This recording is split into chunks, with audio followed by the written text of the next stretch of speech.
भाई अपने भाई से लड़ रहा होगा, फादर अपने सन से लड़ रहा होगा, डॉटर अपनी मदर से लड़ रही होंगी। हमारा world as we know it पानी के अंदर सिंक कर जाएगा। लोकी ने इसी चीज का फायदा उठाया। जैसे हमारी हिंदू मैथोलॉजी में कल्कि को प्रोफेसाइज किया गया है कि ये आएगा और डिस्ट्रक्शन होगी और वर्ल्ड उस वक्त कैसे केओस के अंदर होगा, वैसे ही सेम नॉर्स मैथोलॉजी के अंदर रैग्नारॉक को प्रोफेसाइज किया गया है। मार्वल के अंदर हमने रैग्नारॉक को देखा है, थॉर रैग्नारॉक मूवी से। गॉड ऑफ वॉर रैग्नारॉक करके गेम भी है, उसके अंदर भी हमने नॉर्स गॉड्स को देखा है। कुछ लोगों को लगता होगा कि थॉर, लोकी, ओडिन ये सिर्फ फिक्शनल कैरेक्टर्स है और लोगों को ये नहीं पता कि एक्चुअली में वाइकिंग एरा में लोग इनकी पूजा करते थे। जोन से लोग नॉर्वे, स्वीडन, आइसलैंड इन देशों में रहते थे और जब क्रिश्चियनिटी इन लोगों ने नहीं अपनाई थी उससे पहले यहाँ में बहुत ज्यादा लोग नॉर्स गॉड्स में मानते थे। और नॉर्स गॉड्स हमारे गॉड्स की तरह नहीं, हमारे गॉड्स ऑलमोस्ट कुछ हद तक परफेक्ट है, लेकिन ये गॉड्स परफेक्ट नहीं है, इनमें फ्लॉज है। ये लोग काफी प्राउड है और ये लोग एक इनएविटेबल डूम की तरफ बढ़ रहे हैं जिसको बोलते हैं रैग्नारॉक। ये जो माइथोलॉजी से रिलेटेड स्टोरीज है ऑरली पास डाउन की गई थी, लेकिन 13th सेंचुरी में जब वाइकिंग एज पूरी खत्म हो गई थी तब कुछ राइटर्स ने, कुछ फिलोसोफर्स ने इन स्टोरीज को लिखा जिसको पोएटिक एडा और पोस्ट एडा बोला जाता है। इसके अंदर कलेक्शंस है पोएम्स की जो इन स्टोरीज को रिटेल करती है। रैग्नारॉक जैसे हमने मार्वल में देखा एक डूम है जो एसगार्ड के ऊपर आएगा, पर ये एक स्मॉल स्केल का रैग्नारॉक जो एक्चुअल रैग्नारॉक प्रोफेसाइज किया गया है उसके हिसाब से 9 के 9 रेल्म्स डूम्ड है। इन रेल्म्स को बहुत शॉर्ट में समझा देता हूँ तो नॉर्स मैथोलॉजी में एक ट्री है जिसको बोला जाता है यग्द्रसिल। अब इसकी ब्रांचेस में 9 रेल्म्स है जिसके अंदर एक है एसगार्ड जहाँ पे गॉड्स रहते हैं, जहाँ पे ओडिन वगैरह ये सब रहते हैं। उसके बाद मिडगार्ड आता है जहाँ पे अर्थ है और हम सब लोग रहते हैं। उसके बाद जोथनहाइम आता है जहाँ पे जाइंट्स वगैरह रहते हैं और हेलिम रहता है जहाँ पे हेल राज करती है और ये हेल है नॉर्स मैथोलॉजी में। और भी काफी रेल्म्स है लेकिन उसके बारे में इस वीडियो में बात नहीं करेंगे, इस बार सिर्फ रैग्नारॉक पे फोकस करते हैं। तो रैग्नारॉक एक प्रोफेसाइज इवेंट है और ये होके रहेगा, कुछ भी कर लो इसको टाला नहीं जा सकता। और इसको क्यों नहीं टाला जा सकता उसका भी एक कारण है। तो जो यग्द्रसिल ट्री है उसकी रूट्स पे, उसके एकदम बॉटम पे 3 नॉर्म्स रहते हैं जिनका नाम है उर्द, वर्दांदी और स्कल। अब ये लोग फेट लिखते हैं इस पूरे यूनिवर्स की। ये सिर्फ फ्यूचर को देखते नहीं है बल्कि उसको शेप करते हैं और यग्द्रसिल ट्री के ब्रांचेस के ऊपर ये उस फेट को लिखते हैं और अगर इन्होंने उधर कुछ लिख दिया तो ये कभी चेंज नहीं होगा। और यही लोगों ने ओडिन को बताया था कि रैग्नारॉक होगा। अब रैग्नारॉक ऐसी चीज नहीं है जो एकदम ही शुरू हो जाएगी, मतलब कल पीस था और कल रैग्नारॉक शुरू हो जाएगा, ऐसा नहीं है। और इसमें चेंज ऑफ इवेंट्स इन्वॉल्व है और ये धीरे धीरे होगी और एंड में एक फाइनल कंक्लूजन आएगा। जैसे हमारी मैथोलॉजी के हिसाब से हम कलयुग में है, वैसे नॉर्स मैथोलॉजी के हिसाब से भी अभी हम रैग्नारॉक में ही है और जो फर्स्ट ट्रिगर है वो ऑलरेडी हो चुका है। और ये क्या चेंज ऑफ इवेंट्स है, रैग्नारॉक में कौन कौन इन्वॉल्व होगा, रैग्नारॉक में किस किस गॉड की डेथ होगी, रैग्नारॉक में एक्चुअली में होगा क्या और रैग्नारॉक के बाद क्या होगा, हम सब कुछ डिस्कस करेंगे इस वीडियो में। And this is everything you need to know about Ragnarok in Norse mythology. सबसे पहले शुरुआत करते हैं कि हमें कैसे पता लगेगा, क्या इंडिकेशंस होंगी कि रैग्नारॉक शुरू हो चुका है एक्चुअली में, मतलब अब हम फाइनल स्टेज पे आ चुके हैं। तो ये वो टाइम है जब हर एक गॉड सो रहा होगा except Heimdall, the all seeing god जो हर एक चीज देख सकता है, और वो रैग्नारॉक को शुरू होते हुए देखेगा लेकिन वो कुछ नहीं कर सकता इसको स्टॉप करने के लिए। और वो देखेगा कि कैसे सर्दी का मौसम शुरू हो चुका है और ये कोई नॉर्मल सर्दी नहीं है, एक सर्दी के बाद फिर से एक और सर्दी आएगी, उसके बाद एक और विंटर सीजन आएगा, उसके बीच में कोई स्प्रिंग नहीं होगी, कोई वार्मथ नहीं होगा, कुछ नहीं होगा। भाई अपने भाई से लड़ रहा होगा, फादर अपने सन से लड़ रहा होगा, डॉटर अपनी मदर से लड़ रही होंगी, वॉर होगी हर तरफ, हर एक पर्सन एक दूसरे से मुंह फेर लेगा। मदर्स ये देखेंगे कि उनके बच्चे कैसे आपस में ही लड़ रहे हैं और ये वो एज होगी जब ह्यूमंस एक्चुअली में वुल्फ्स की तरह बन जाएंगे और एक दूसरे को मार रहे होंगे। और जब ये सब खत्म होगा और तब जो कुछ फ्यू ह्यूमंस बच जाएंगे वो भी एनिमल्स की तरह ही रहेंगे। सूरज गायब हो जाएगा, मून गायब हो जाएगा, स्टार्स हम स्काई के अंदर नहीं देख पाएंगे। पर इस सबका फर्स्ट ट्रिगर कौन सा होगा, वो क्या चीज है जिस चीज ने इसको ट्रिगर किया है? और उसमें इन्वॉल्व है लोकी और उसके बाद the god of light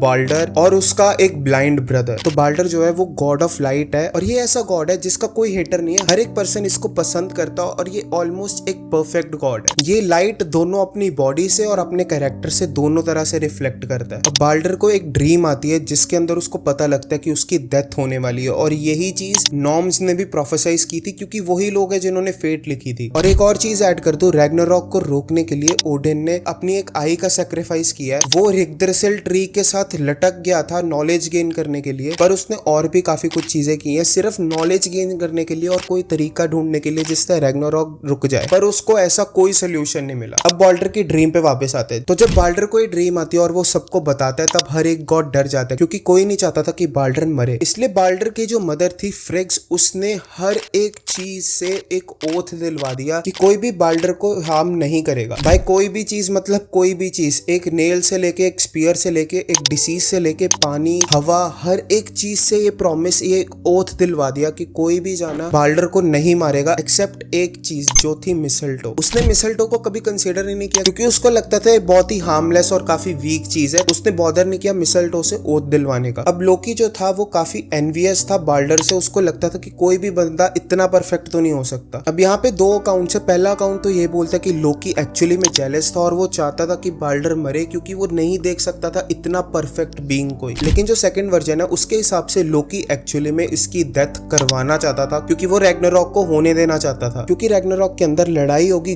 God's versus chaos, और केओस की आर्मी जो थी उसमें लोकी मेन लीड था और उसके बेटे वगैरह उसके बच्चे सब इन्वॉल्व थे। इसलिए उसने सोचा कि अब इसको ट्रिगर कर देते हैं। इसलिए बोलते हैं कि लोकी चाहता था कि बाल्डर मरे। और जैसे मैंने आपको बताया कि बाल्डर की मदर ने हर एक ऑब्जेक्ट डिसीज से ओथ दिलवा दी थी कि कोई उसको हार्म नहीं करेगा, और मिसल्टो को छोड़ दिया था। लोकी ने इसी चीज का फायदा उठाया। तो जब ये सारी ओथ वगैरह होगी थी और हर एक गॉड को लग रहा था कि अब बाल्डर सेफ है, तो उन्होंने एक पार्टी करने की सोची, और उस पार्टी में हर एक गॉड बाल्डर के ऊपर स्पीयर्स फेंक रहा था, अलग अलग चीजें फेंक रहा था, और वो देख रहा था कि वो कैसे उसकी बॉडी से सिर्फ बाउंस हो रही है। और इसी मूवमेंट का फायदा लोकी ने उठाया। अब यहाँ पे दो अकाउंट्स है। पहला अकाउंट कहता है कि लोकी ने खुद ने अटैक किया था, लेकिन दूसरा अकाउंट कहता है कि लोकी ने एक डार्ट बनाया था मिसल्टो से, और उसने बाल्डर के ब्रदर जो ब्लाइंड था उसको वो डार्ट दिया क्योंकि वो लेफ्ट आउट कर रहा था, क्योंकि वो पार्टिसिपेट नहीं कर पा रहा था। और लोकी ने इसी चीज का फायदा उठाया। लोकी ने उसको बोला कि मैं तेरे को गाइड करता हूँ कि बाल्डर कहाँ पे और उसके ऊपर मारना दो। और जब वो उसने वो डार्ट वो स्पीयर उसके ऊपर मारा, बाल्डर वहीं पे मर गया। इसके बाद काफी स्टोरी है जिसमें लोकी भागने की कोशिश करता है, पर एंड में थॉर उसको पकड़ लेता है। अब गॉड्स इतने ज्यादा एनरेज्ड होते हैं, उनको लगता है कि इसको ऐसे तो नहीं मारेंगे, इसको पनिशमेंट देनी चाहिए, और वो पनिशमेंट देते हैं जिसमें लोकी को उसके ही बेटे की एंट्रेल से, उसके गट से उसको बांध देते हैं एक रॉक के साथ। और बोला जाता है कि जब तक रैग्नारॉक की फाइनल स्टेज नहीं आएगी, और ये एग्जैक्ट मोमेंट पे लोकी अभी भी बंधा हुआ है, और लोकी के ऊपर एक स्नेक है, एक बहुत ही वेनमस स्नेक, जो उसके फेस के ऊपर, उसकी बॉडी के ऊपर बहुत ही ज्यादा जहरीला वेनम फेंक रहा है। अब जो मैं आगे आपको बताऊंगा, ये कुछ चीजें हैं जिसकी वजह से मुझे मैथोलॉजी, इसको पढ़ना, इनको रीड करना, इनको एक्सप्लोर करना बहुत ज्यादा पसंद है। क्योंकि जब पुराने लोगों के पास साइंस का इतना एक्सेस नहीं था, तो उन्होंने काफी क्रिएटिव वेज सोचे हुए थे कि क्यों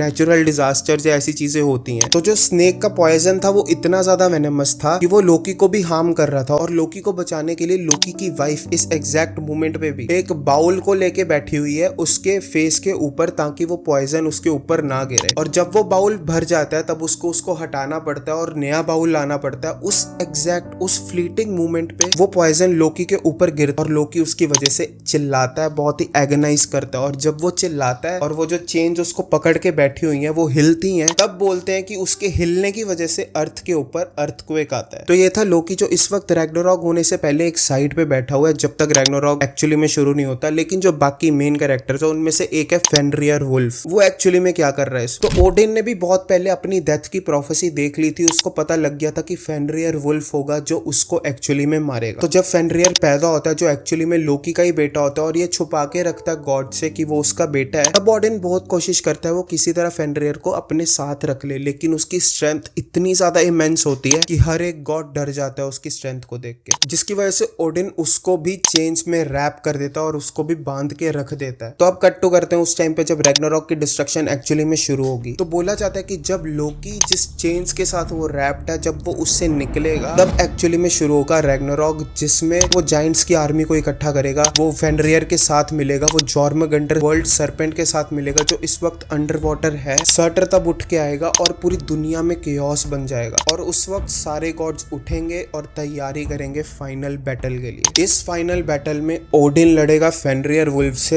थॉर लड़ेगा जॉर्मगंडर से, लोकी और हेमडाल भी आपस में लड़ेंगे, फ्रेया भी लड़ेगी सर्टर के साथ और इनकी बैटल का रिजल्ट कुछ ऐसा होगा जिसमें ओडिन हार जाएगा फेनरियर से। लोकी और हेमडाल दोनों लड़ाई के अंदर ही मर जाएंगे। थॉर जॉर्मगंडर को हरा देगा लेकिन उसके पॉइजन की वजह से वो भी मर जाएगा। सर्टर फ्रेया को मार देगा और सर्टर पूरी दुनिया को फ्लेम्स के अंदर इनगल्फ कर देगा। हमारा world as we know it पानी के अंदर सिंक कर जाएगा। पर जैसे मैंने बताया कि रैग्नारॉक अनअवॉइडेबल है और ये एक एंड नहीं है, ये एक रीबर्थ साइकिल है जो अगेन एंड अगेन इस वर्ल्ड में होता रहेगा। इस स्टोरी को पढ़ते हुए एक क्वेश्चन आया था जो मेरे दिमाग में आया था कि अगर नॉर्म्स फेट को लिखती हैं रेग्दरसिल के ऊपर और उन्होंने जो लिख दिया वो कभी चेंज नहीं होगा, तो ओडिन, थॉर, ये सब लोग उसको थ्रेटन क्यों नहीं करते? क्योंकि ऑफ कोर्स इनका पावर लेवल उन तीनों से तो ज्यादा होगा। तो इसका आंसर जो मुझे मिला वो ये था कि ये तीनों लोग इतने ज्यादा इंपॉर्टेंट हैं पूरे वर्ल्ड के ऑर्डर को मेंटेन करने के लिए और ये इतने ज्यादा अनबायस्ड है, ये कभी गॉड्स के फेवर में कुछ नहीं करेंगे, कभी किसी और क्रिएचर के फेवर में कुछ नहीं करेंगे, इसलिए वर्ल्ड के ऑर्डर को मेंटेन करने के लिए नेसेसरी है, इसलिए कोई भी गॉड इनको नहीं मारता। तो रैग्नारॉक के एंड में इसकी एशेस से एक नया वर्ल्ड बनेगा जिसमें कुछ गॉड रिटर्न करेंगे जैसे बॉल्डर हो गया और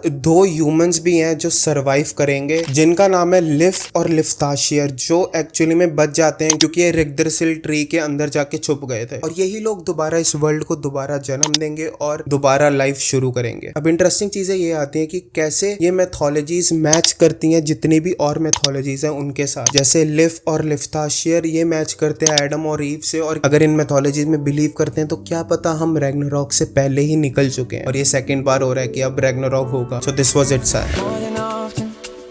We don't take advantage of the beauty.